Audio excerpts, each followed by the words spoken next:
So the Maxim Institute recently held an event for young adults on how AI is changing the workplace and the future. How do they prepare? How did that event go down?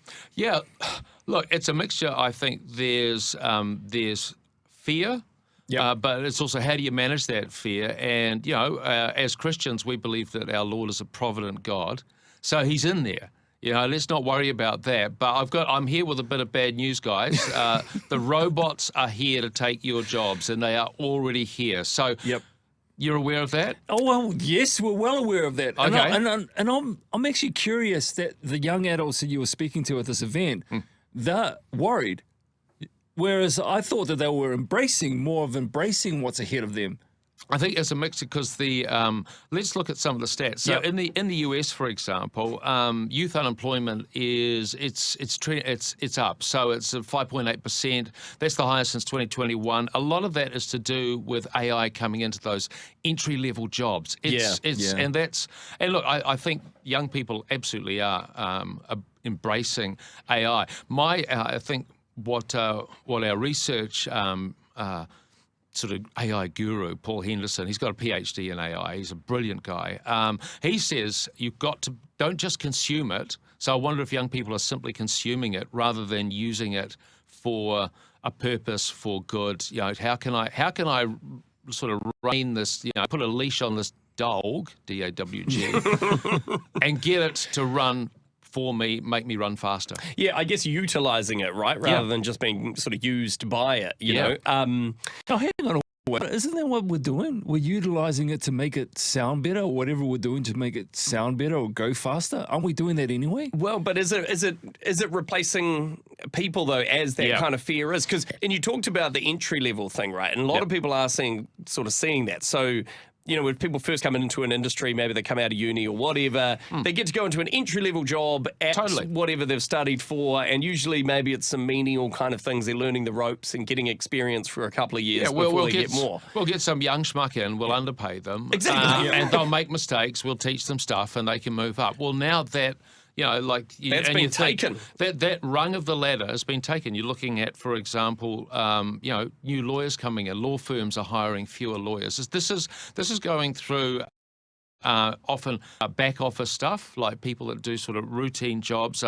Maxim did some research last year. We're picking 10% unemployment consistent, but IMF, International Monetary Fund, in technological societies like New Zealand, 40% unemployment as a possibility. So we really have to, we have to sharpen up. Hold on, now we're glancing over this to very, very quickly. 40% unemployment. That would be the end of our country, effectively, the economy, everything, right? I mean, that would be devastating. What you get? Yeah, well, for a start, this, as you guys know, you both got friction, so you sharpen each other. So at work, we actually learn how to be formed a bit.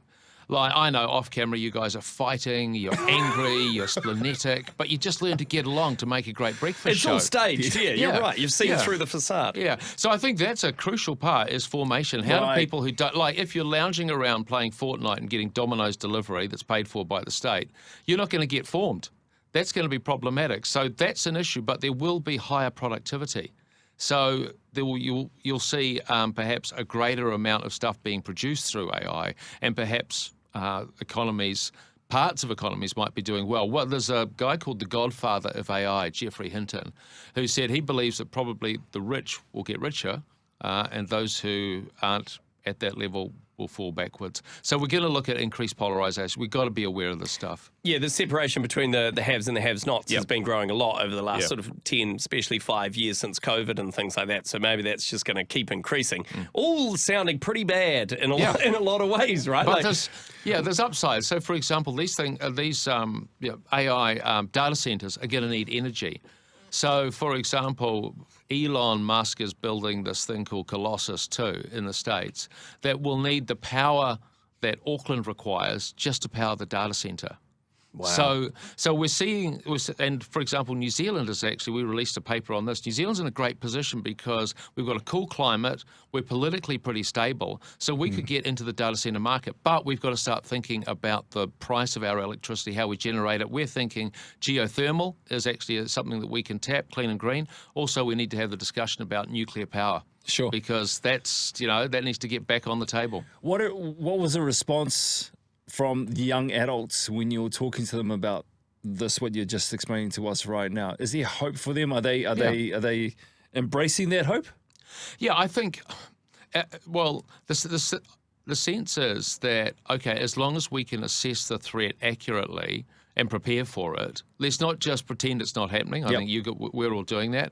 And they're young people. They're optimistic. They're hopeful. It's actually a wonderful thing to sort of hang out with people like that for a sort of, overdressed, aging hack like me. They actually, it's great. The Maxim Leadership Academy, we often forget what they bring to us.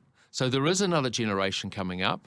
They're emboldened by AI, they're able to use it, but it's just how do we use it? So one of the tips that Dr. Paul Henderson gave was, you know what, the job that you're doing, why don't you get a couple of agentic AIs to help you do it better?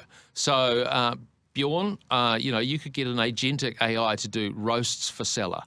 So just get the bots to start roasting, and Sela, do something about Bjorn's attire, could you? Possibly.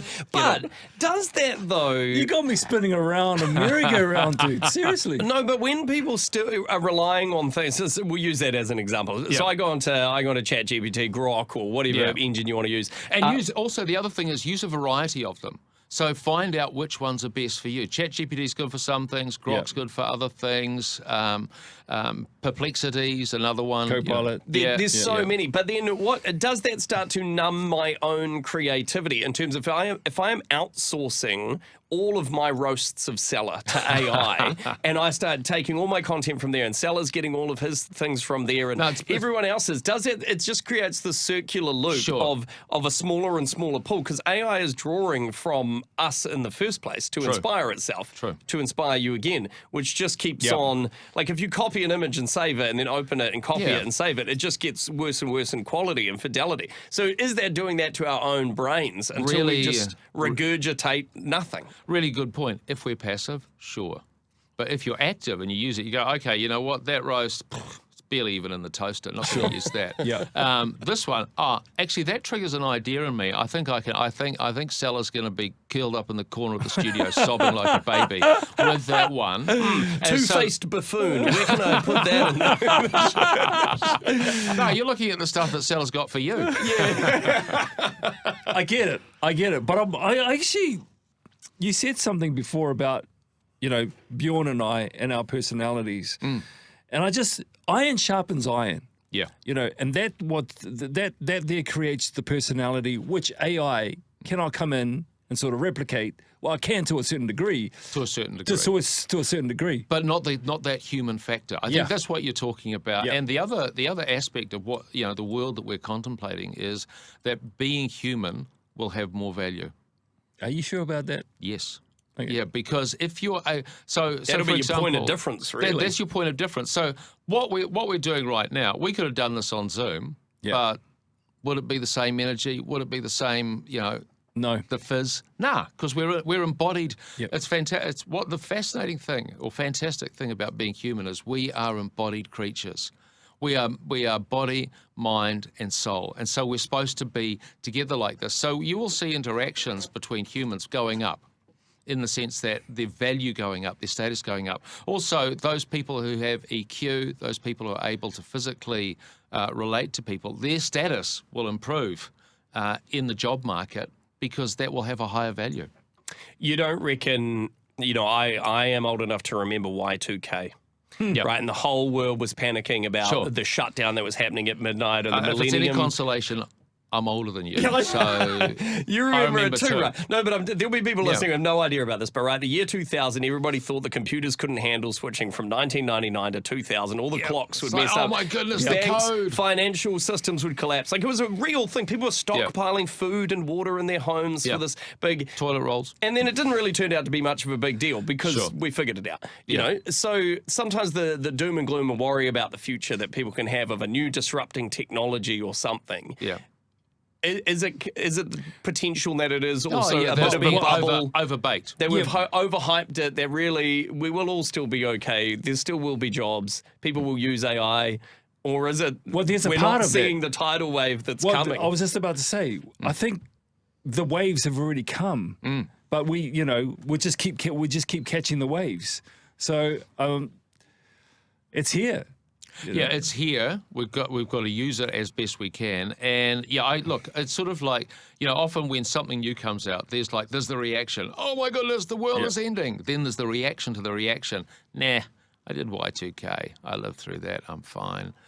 And then that's a way of processing it. So then we get the reaction to the reaction to the reaction, which is like, what's the actual, what's the centered approach to this? It's not just, sort of thinking with our slow brains rather than our fast brains. And what Paul, look, what I do at Maxim Institute is I just hire people who are way smarter than me and I listen to them.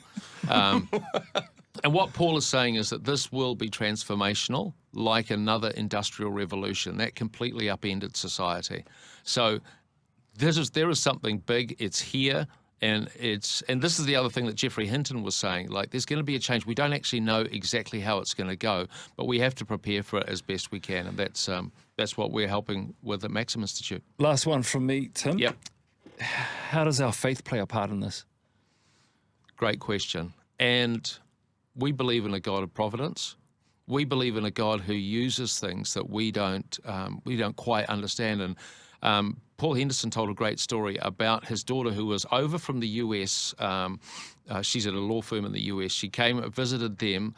COVID, she missed her flight. Then COVID came. She was locked down. She had to stay with the family during that time. During that time, she met her future husband. They now have a daughter called Charlotte. So our Lord writes straight with crooked lines. Keep that in mind.